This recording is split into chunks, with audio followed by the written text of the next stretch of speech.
friends, Kim from Stamping Imperfection. Thank you for joining me today. I am playing along with the Cards by Kendra challenge. This is the final challenge for 2021. Her challenges are always 3 months long, so this actually started October 1st, and I'm finally finding time to actually participate. So here are the card sketches. Now the card sketches and the paper cutting diagrams are free on the Cards by Kendra website. She's got sketches for 17 cards there, and she's got cutting diagrams for 6 by 6 inch pieces of patterned paper. If you create all 17 cards and share them on social media with the hashtag, which I'll put below, she has a hashtag she wants you to use so she can find them. She will be selecting 3 winners for some pretty fabulous prizes. She's got 3, I believe they're $50 gift cards to 3 different craft stores, and they're good ones. So you definitely want a chance to win this. And she'll announce them right after the beginning of the new year when she's had time to look at everybody's stuff. And you can also share your stuff on Cards by Kendra Facebook group and interact with people participating and get to know everybody. It's a really nice little community. So I'm going to go ahead and get started. And you can see these are nicely color-coded. Everywhere you see that pink dot with that particular paper that gets used on that particular card sketch. She's got all the measurements on the card sketches and the cutting diagrams. So she's done a really great job. And these are yours to keep, so you can use these over and over again. So to get started, I needed to pick some pattern paper. So I just wanted to share that I treated myself to the not too shabby December card kit, and I was very happily surprised by all the goodies I got in there. They included coupon codes for me to use through December. There were embellishments. There was a lollipop. There were 2 packages of ephemera, 2 stamp sets, 2 packages of 6x6 paper, and a stencil. So I chose one of the packages of the 6x6 paper to use for this challenge, and I picked one of each pattern. So there were 6, there are actually 12 different patterns, but it's double-sided paper, and I highly recommend using double-sided paper on this challenge. Now I am making a mistake here by choosing this, and that is I'm using paper that is directional, and I am going to regret it because at least 5 of the cards are going to require the paper be turned in a very specific way. And you can modify the card sketches to work better for your paper if you need to. I would like to not have to do that, but I'm definitely going to have to do that. So I highly recommend choosing paper that has a pattern that it doesn't matter whether you turn it vertically or horizontally. So this paper all pretty much requires, I think there's 1 or 2 patterns here that aren't directional, and so I will regret doing this. But it's gorgeous paper, and I just was excited to play with it, and I just wasn't thinking about the direction. Definitely think about that. So I'm just going to cut 1 paper and show you. So I always start cutting. You can see on that diagram where that pair of scissors is. That's your first cut. So I cut that piece using the measurements on the paper. And when I'm done cutting, I stack those up so that when I cut all of these papers, I keep them together. And I actually use paper clips to hold these together with that card sketch so that I will not have to remember which paper I used for paper 1 or A, and it will, like, they'll all be attached to the sketch itself with a paper clip. So I'm just finishing up the cutting, and isn't that pretty paper? Like, you can see why I picked it. But that paper was okay. That pattern was okay. It goes either direction. Once I got those all cut, I went ahead and cut my card bases. And that meant that I just needed to go through the card sketches and count how many were vertical card bases, which requires a 4 1/4 by 11 inch sheet of paper scored and folded at 5 1/2. and I used 10 of those. I needed 10 of those. So 5 sheets of white paper for that. And then the other 7 were all horizontal landscape cards cut at 5.5 by 8.5, scored and folded at 4.25. And I used 4 sheets of paper for those. Then I pulled out some colored cardstock that matched my my pattern paper, because Kendra has done a nice job of including measurements for mats behind things. And so I pulled out, I think I pulled out 1 blue and 2 yellows. And then I had at least 1 extra sheet or 2 extra sheets of white cardstock to use for cutting some of the other pieces, because you'll definitely want some white cardstock there to cut out pieces you're going to stamp your sentiments and attach any images you want to attach. So that will work out.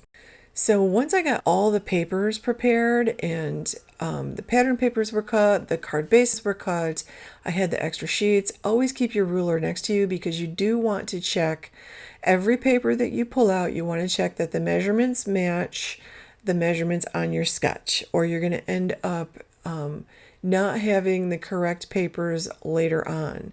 So then you can pick which pattern you want. And you can see that I flipped over to the really pretty butterfly side here. This particular one didn't have a card mat, so I didn't use a card mat on that. So I'm pulling out the other paper to match it up, and I'm just picking which side goes there, and I really like the way this is looking. Now you definitely want to use 6 papers from the same paper stack, because that way the colors all coordinate together, because she does mix and match through the sketches. She mixes and matches papers from the different patterns in different sketches. So you definitely want to make sure all 6 of your papers color coordinate. And if you get them from the same paper pack, they usually work beautifully together.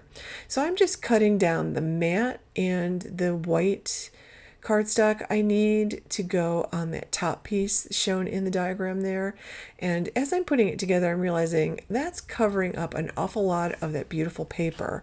And also the sentiments in the stamp set that coordinate with this paper are much smaller than this, so I will end up cutting down my white mat and my blue mat there.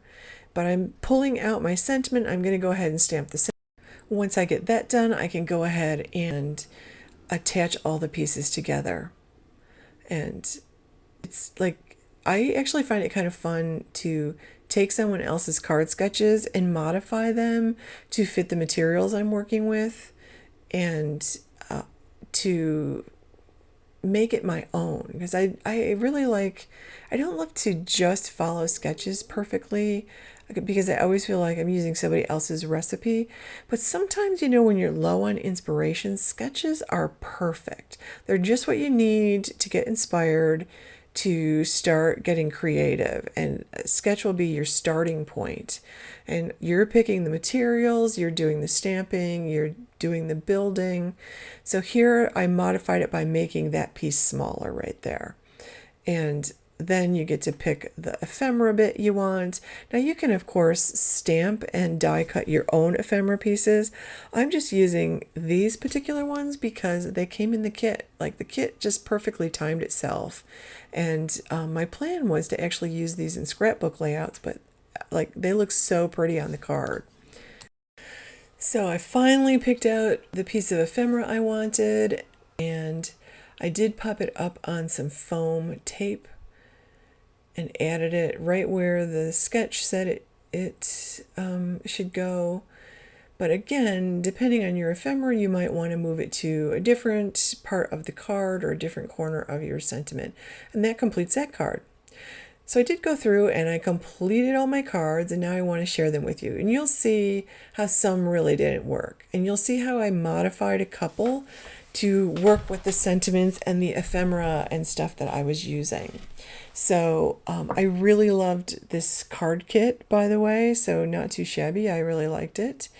And I definitely have to say that I was very sorry that I didn't think about the pattern paper direction when I was doing this. So definitely think about that. I recommend stripes, plaids, polka dots, florals where the flowers aren't a specific direction, and so forth. So here's card 1, which you've seen, and you can see the only thing I did was just make that sentiment smaller, and I just, cut it down a little bit and kept the border around it. And in the last couple of challenges that I participated in, I did not use the mats on my cards. This time I wanted to use the mats. It made it a lot quicker not using the mats, but I love the way that colored cardstock mat behind the sentiment really makes it pop. And it's fun to use the coordinating papers, cardstock papers, along with the pattern papers. I mean, that's why we have it in our stash. Now, this one technically was supposed to be a gatefold card with a belly band, but I chose to keep it simple and just make it to look like a gatefold card with a belly band. And I made it just a vertically folding card. And I love the die cuts in this. And there were some pre-made sentiment die cuts also that I have used on some of the cards. So that was card 2. Here's card 3. Now you can see I turned this horizontally. I did put it on a horizontal card base instead of the vertical one, and I did include the mat. This time I included a yellow mat.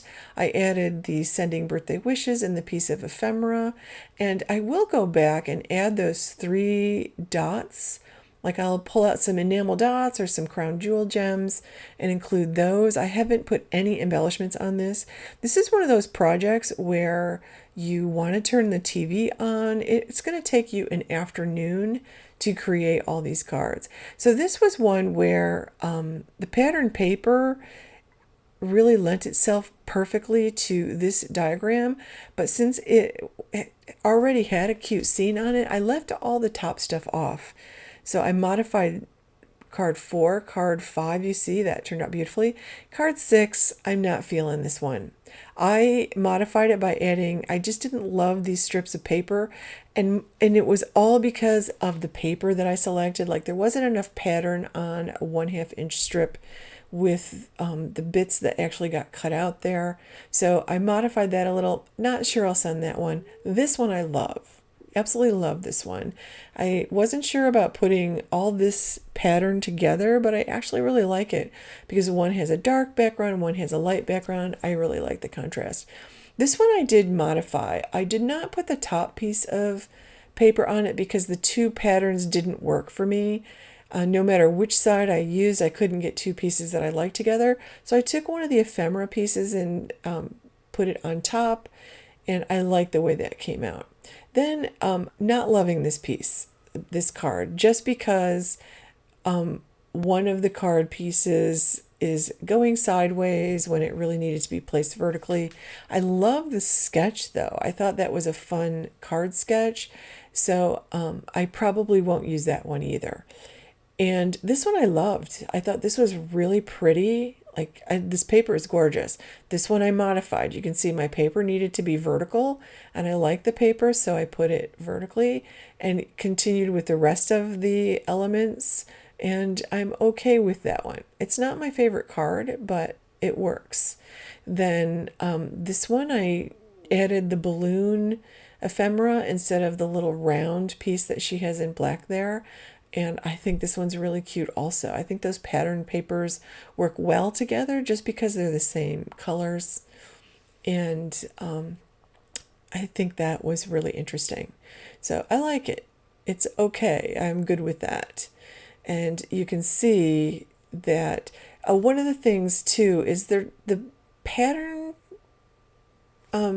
sketches are not quite to scale. So the cards don't always look exactly like the sketch for that reason. Now, this one, I did not use those little banner pieces. I used a big sentiment and a piece of ephemera instead of adding all the banners, and I like the way that card turned out. I also like this one, but I did modify it a little just because I did want to put some mats behind it to separate these very different patterns, and I really like the way that came out in the end. This one I actually really like too, and I like having the cardstock behind the pattern, the panel. I generally wouldn't have created a card with 3 different pieces of patterned paper like this, but I actually think this is okay. It's a very clean and simple feel. This one, the pattern paper did not work with the sketch. There was no way to turn that pattern paper to make it look upright except the way I have it. So I chose to use both of those diagonals and leave off the little skinny pieces. And then I put my sentiment on a big circle in the middle, and I like the way that came out. So I was really happy with that. So now I have a stack of 17 cards, and I think I probably have maybe 5 of them that I don't love. And definitely a couple of the 5 I probably won't use. That's like, I'm still thinking about that one.